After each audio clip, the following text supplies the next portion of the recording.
Hello friends, આપણે YouTube channel game changing સાયકોલોજીમાં આપ સૌનું હાર્દિક સ્વાગત છે। આજના વિડીયોમાં આપણે પ્રોબેશન ઓફિસર, ચીફ ઓફિસર તેમજ અન્ય સરકારી પરીક્ષાઓ માટે મનોવિજ્ઞાન પૂછાય છે। તો આજના વિડીયોમાં આપણે થિયરી બેઝ વિડીયો ભણીશું। તો પ્રોબેશન ઓફિસર માટે નવો જે અભ્યાસક્રમ જાહેર કરવામાં આવ્યો છે એ અંતર્ગત આજના વિડીયોમાં આપણે મનોવલણનો અર્થ અને એની સમજૂતી મેળવીશું। તે ઉપરાંત જે વિદ્યાર્થીઓનું મનોવિજ્ઞાન છે એવા વિદ્યાર્થીઓ માટે GSET અને UGC નેટ માટે પણ આ વિડીયો અગત્યનો સાબિત થશે। તો મનોવલણ શું છે તો એની પ્રાથમિક માહિતી મેળવીએ। તો માનવી સામાજિક પ્રાણી હોવાથી જન્મથી મૃત્યુ સુધી વિવિધ સામાજિક પરિસ્થિતિઓ, પરિવર્તનો અને અનુભવોથી શીખે છે। એટલે કે માનવી સામાજિક પ્રાણી છે તો એના કારણે સમાજની પરિસ્થિતિ, પરિવર્તન અને અનુભવોથી વ્યક્તિ શીખે છે। જુદા જુદા સમાજમાં કુટુંબ, શાળા, મિત્ર, સગા સંબંધી, સમૂહ માધ્યમો, સાહિત્ય, સંસ્કૃતિ વગેરેની અસર માનવીના વિચાર, વાણી, વર્તન અને વ્યવહાર પર થાય છે। એટલે કે વ્યક્તિ સમાજમાં રહે છે તો સૌથી વધારે અસર કરતું પરિબળ હોય તો એ કુટુંબ છે। એટલે કે વ્યક્તિ કુટુંબમાં ઉછેર પામે છે તો એના કારણે કુટુંબની અસર પણ વ્યક્તિના વ્યવહાર, વર્તન, વાણી ઉપર થાય છે। એ જ રીતે શાળા પણ અસર કરે છે, મિત્ર, સગા સંબંધીઓ, સમૂહ માધ્યમો તો એ પણ અસર કરે છે। સાહિત્ય, સંસ્કૃતિ વગેરેની અસર વ્યક્તિના વિચારો ઉપર થાય છે, વાણી ઉપર થાય છે, વર્તન અને વ્યવહાર ઉપર એની અસર દેખાય છે।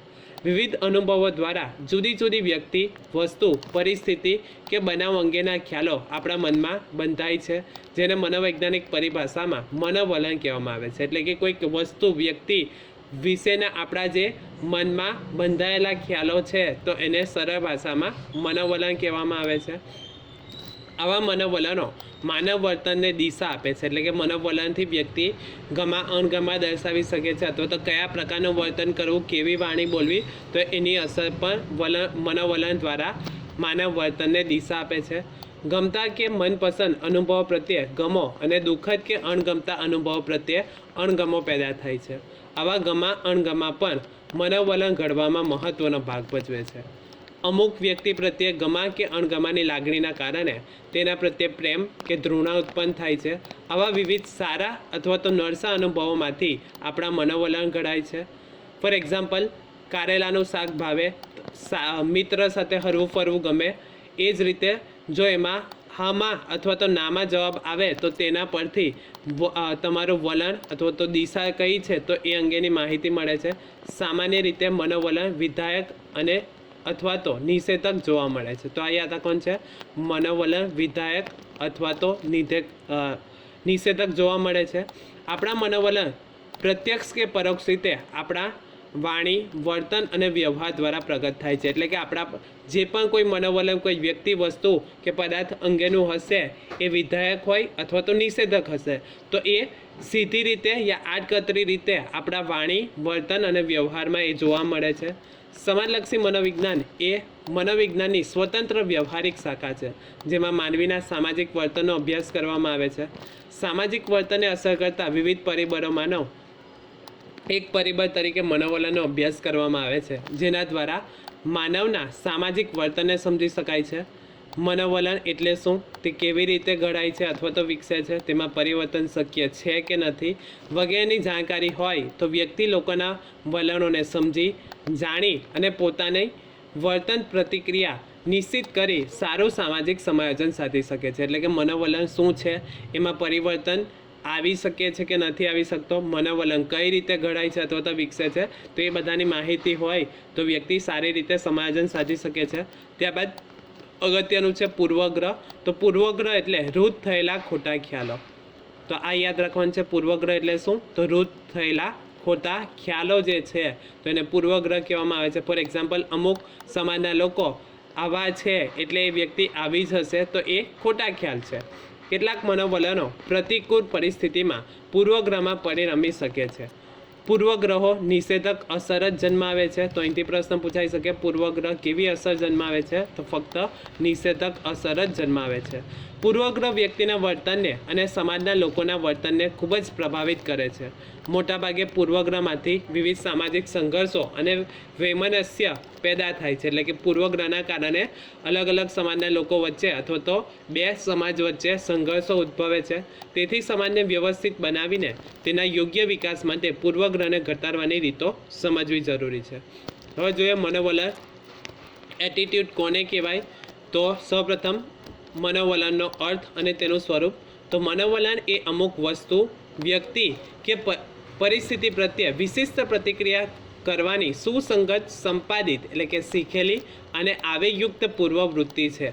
બી કુપુસ્વામીના મતે મનોવલણ શું છે? તો અમુક કોઈ ચોક્કસ વસ્તુ, વ્યક્તિ કે પરિસ્થિતિ પ્રત્યે વિશિષ્ટ પ્રતિક્રિયા કરવાની સુસંગત અને સંપાદિત એટલે કે શીખેલી અને આવેગયુક્ત પૂર્વવૃત્તિ, તો એને મનોવલણ કહેવામાં આવે. ફોર એક્ઝામ્પલ, મિત્ર તમારો હોય તો એ મિત્ર સાથે તમારા સારા સંબંધ હોય તો એની સાથે તમને હરવા ફરવાનું ગમતું હોય તો એ પોઝિટિવ આપણે એટીટ્યૂડ કહી શકીએ છીએ. તો એ વ્યક્તિ સાથે આપણને મળવાનું અથવા તો વાતચીત કરવાની ગમશે.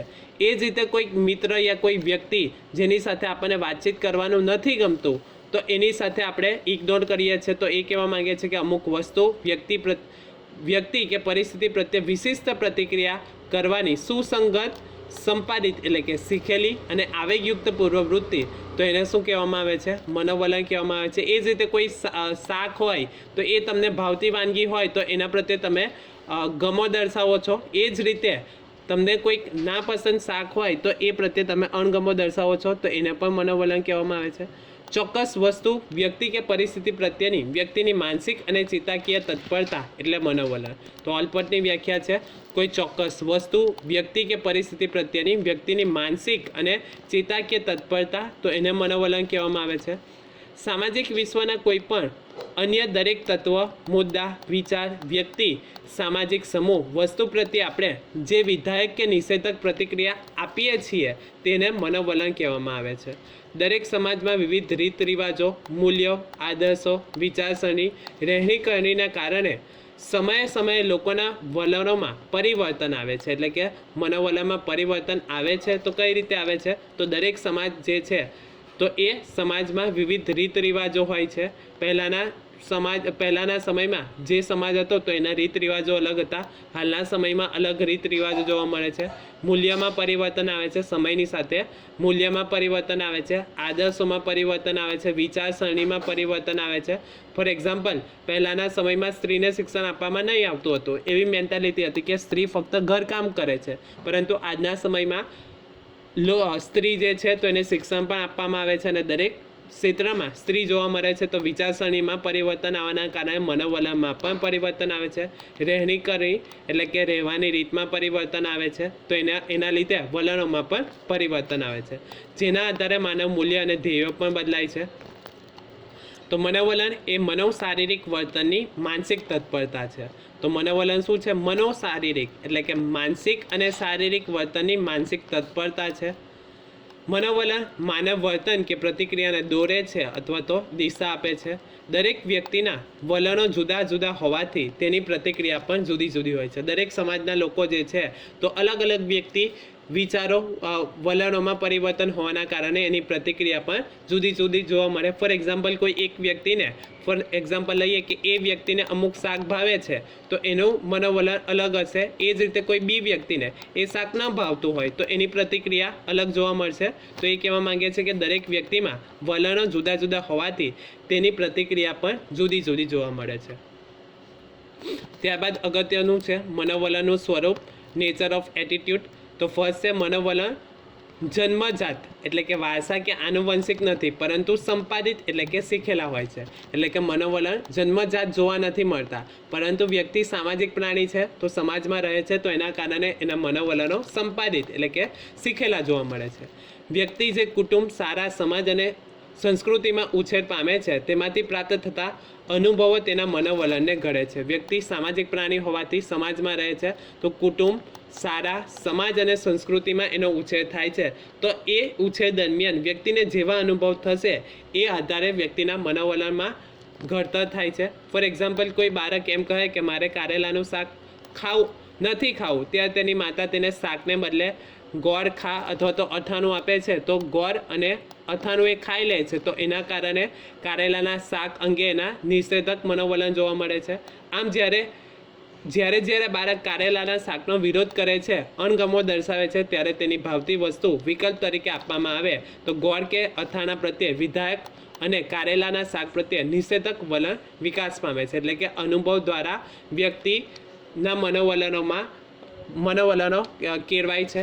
બાળકમાં ટેલિવિઝનમાં આવતા કાર્ટૂન કે બાળ કાર્યક્રમો પ્રત્યે વલણો પણ શીખાય છે. એટલે કે જોઈને અનુકરણ દ્વારા બાળકમાં મનોવલણનું ઘડતર થાય છે. ત્યારબાદ છે મનોવલણો મોટાભાગે કાયમી હોય છે. અનુભવોથી ઘડાતા મનોવલણોમાં ધીમે ધીમે રૂઢ થાય છે. એટલે કે અનુભવથી વ્યક્તિના મનોવલણો ધીમે ધીમે રૂઢ મજબૂત થાય છે અને લાંબા સમય સુધી ટકે છે.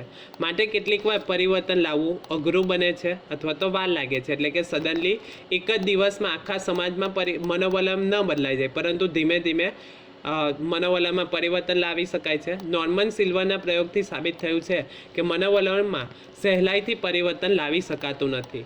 ઘણા બધા સામાજિક રીત રિવાજો, રૂઢિઓ વગેરે બાબતોમાં એ જોઈ શકાય છે. ફોર એક્ઝામ્પલ, જ્ઞાતિ પ્રથા નાબૂદી, બાળ લગ્ન પ્રથા કે અસ્પૃશ્યતા નાબૂદી માટે ઘણા વર્ષોથી ઘણા બધા વિચારકો, સમાજ સુધારકો, ધર્મગુરુઓ વગેરે દ્વારા સતત પ્રયત્નો ચાલુ રહ્યા અને હજી પણ ચાલુ જ રાખવા પડે છે, કારણ કે હજી ઘણા સમાજોમાં તેને દૂર કરી શકાયા નથી. જ્યાં સુધી લોકોમાં જાગૃતિ ન આવે ત્યાં સુધી આવા પ્રયત્નો ચાલુ જ રાખવા પડે છે અને તે બતાવે છે કે મનોવલણમાં પરિવર્તન કઠિન છે પરંતુ અશક્ય નથી.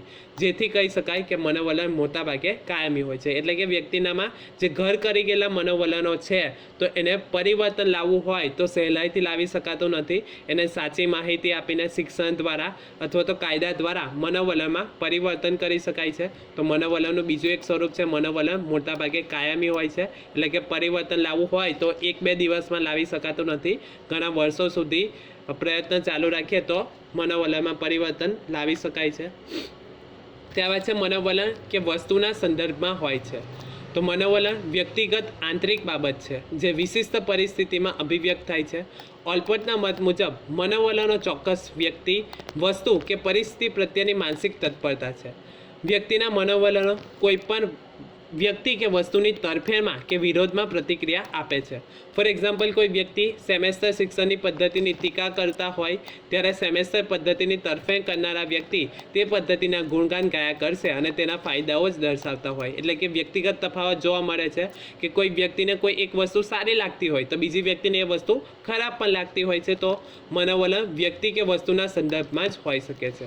ત્યારબાદ છે મનોવલણ વ્યક્તિ તરફથી જૂથ તરફ હોય છે. એટલે કે મનોવલણની શરૂઆત થાય છે તો એક વ્યક્તિથી થાય છે અને ધીરે ધીરે આખા જૂથમાં પ્રસરે છે. જુદા જુદા શિક્ષણ અને પ્રત્યક્ષીકરણની જેમ મનોવલણમાં પણ સામાન્યીકરણનો સિદ્ધાંત જોવા મળે છે. વ્યક્તિગત અનુભવોના આધારે બંધાયેલું મનોવલણ ધીમે ધીમે તે વ્યક્તિ કે જૂથ, જ્ઞાતિ કે ધર્મનો હોય તો તે સમગ્ર સમુદાય સાથે જોડાઈ જાય છે. ફોર એક્ઝામ્પલ, કોઈ એક બે કિસ્સામાં એવું જોવા મળ્યું હોય કે પૈસાદાર ઘરની દીકરી કોઈ સામાન્ય કે ગરીબ ઘરમાં પરણીને આવી હોય જેણે પોતાના ઘેર કોઈ કામ કર્યું ન હોય તો એવી છાપ પડે છે કે પૈસાદાર ઘરની છોકરીઓ કંઈ કામ કરતી નથી. એટલે કે એક વ્યક્તિથી જૂથ તરફ એ વિકાસ પામે છે. આ અનુભવના આધારે તે ઘરના લોકો એવું કહે છે કે પૈસાદાર ઘરની છોકરીઓને ઘર ચલાવતા આવડતું નથી. તો એક આ માન્યતા છે, ઘર કરી ગયેલી માન્યતા કે મનોવલણ છે તો એ વ્યક્તિ તરફથી જૂથ તરફ વિકસે છે. એ જ રીતે કોઈ ગ્રાહક 1 કે 2 વેપારીથી છેતરાયો હોય તો તે એવું વલણ ધરાવે છે કે બધા વેપારીઓ લુચ્ચા હોય છે. એટલે કે વ્યક્તિ તરફથી જૂથ તરફ વિકાસ પામે છે. આમ વ્યક્તિગત અનુભવથી વિકસેલ મનોવલણ ધીમે ધીમે જે તે વ્યક્તિ કે જૂથ કે સમુદાયની હોય તેના સુધી વિસ્તરે છે. ફોર એક્ઝામ્પલ, કોઈ વ્યક્તિ ચોરી કરતી પકડાઈ જાય તો એ વ્યક્તિ જે સમાજની હશે તો આપણી મેન્ટાલિટી એવું હશે કે એ સમાજ જ એવો છે એના કારણે એ ચોરી કરે છે. એટલે કે મનોવલણ વ્યક્તિ તરફથી જૂથ તરફ વિકાસ પામે છે. ત્યારબાદ છે મનોવલણો જૂથ વ્યાપી હોય છે. મોટાભાગના મનોવલણો જે તે જૂથના મોટાભાગના લોકોમાં સમાન રીતે વ્યાપેલા હોય છે. એટલે કે તે વ્યક્તિ પૂરતા મર્યાદિત રહેવાના બદલે સમગ્ર જૂથમાં તે વ્યાપક બને છે. ફોર એક્ઝામ્પલ, ગાંધીજીની સ્વચ્છતા કે અસ્પૃશ્યતા તરફનું વલણ તેમના પૂરતું મર્યાદિત રહેવાના બદલે તમામ આશ્રમવાસીઓ કે ગાંધીજી સાથે સંકળાયેલા તમામ રાષ્ટ્ર સેવકોમાં વ્યાપક બન્યું હતું, એટલે કે જૂથ વ્યાપી જોવા મળે છે. સ્વદેશી આંદોલન કે હિંદ છોડો ચળવળ ધીરે ધીરે સમગ્ર ભારતમાં વ્યાપક બન્યા હતા, એટલે કે મનોવલણો ધીરે ધીરે જૂથ વ્યાપી બને છે, એટલે કે એક કે બે વ્યક્તિના વલણો ઝડપથી અને અસરકારક રીતે સમગ્ર જૂથ વ્યાપી બની જાય છે. ત્યારબાદ છે મનોવલણો હેતુપૂર્ણ અને લાગણીસભર હોય છે. તો મોટાભાગના મનોવલણો હેતુપૂર્ણતા અને લાગણી સભરતા જોવા મળે છે, જે વ્યક્તિને સામી વ્યક્તિ કે જૂથની તરફેણ કે વિરોધી વિચાર, વર્તન કે વ્યવહાર કરવા પ્રેરે છે. સામાન્ય રીતે મનોવલણોમાં તટસ્થતા જોવા મળતી નથી. ફોર એક્ઝામ્પલ, ધર્મ પ્રત્યેના ખૂબ જ વિધાયક વલણથી ધાર્મિક રૂઢિચુસ્તતા કે અંધશ્રદ્ધા ધરાવતી વ્યક્તિ ધર્મ વિશેની વૈજ્ઞાનિક સમજૂતી સ્વીકારવા તૈયાર થતી નથી. તેવી રીતે વૈજ્ઞાનિક અભિગમ ધરાવતી વ્યક્તિને ધાર્મિક વ્યક્તિઓ અંધશ્રદ્ધાળુ જણાતા હોય છે. આમ બંને પક્ષે પોતાના વિચાર કે લાગણી માટે તરફી વલણ અને અન્ય વ્યક્તિના વિચાર પ્રત્યે વિરોધી વલણ જોવા મળે છે. તો મનોવલણો હેતુપૂર્ણ અને લાગણીસભર હોય છે. જે પ્રકારનું વર્તન કરે છે એ પ્રકારે મનોવલણોમાં હેતુપૂર્ણ અને લાગણીસભર હોય છે. ત્યારબાદ છે મનોવલણ વ્યક્તિના ગમા અને અણગમા દર્શાવે છે. દરેક વ્યક્તિને કોઈને કોઈ વસ્તુ કે વ્યક્તિ ગમતી હોય તો તેવી જ રીતે કેટલીક વસ્તુ કે વ્યક્તિ ના જ ગમતી હોય, ત્યારે ગમતી વસ્તુ પ્રત્યે વ્યક્તિ કે વસ્તુ સાથે રહેવું ગમે છે, તેમની સાથે સંપર્ક વધારવાની ઈચ્છા થાય છે, તેમની સાથે પ્રવૃત્તિ કરવી ગમે છે. તેનાથી ઉલટું અણગમતી વસ્તુ કે વ્યક્તિથી દૂર રાખવા કે તેનાથી દૂર રહેવાનો વ્યક્તિ પ્રયત્ન કરે છે. અભ્યાસમાં રસ ન ધરાવતા બાળકને શાળામાં જવું, ગૃહ કાર્ય કરવું ગમતું ન હોય, તેથી તે શાળા, શિક્ષકો અને માતા પિતા પ્રત્યે અણગમાની લાગણી જન્માવે છે. માટે શિક્ષણ પ્રત્યેનો અણગમો તે વ્યક્તિ સાથે જોડાઈ જાય છે. તો મનોવલણમાં વ્યક્તિના ગમા અને અણગમા દર્શાવે છે. જે વસ્તુ વ્યક્તિ ગમતી હોય તો એની પ્રત્યે આપણે પ્રતિક્રિયા સારી દર્શાવીએ છીએ, અને જે વસ્તુ કે વ્યક્તિ આપણને નથી પસંદ અથવા તો નથી ગમતી તો એ પ્રત્યે આપણે અણગમો દર્શાવીએ છીએ. તો મનોવલણ જે છે એ વ્યક્તિના ગમા અને અણગમા દર્શાવે છે. આશા રાખું છું કે તમને આ વિડીયોમાં સમજ પડી ગઈ હશે, અને જો તમને આ વિડીયો પસંદ પડ્યો હોય તો વધુમાં વધુ લાઇક કરો, શેર કરો અને અમારી ચેનલને સબસ્ક્રાઈબ કરો. Thank you.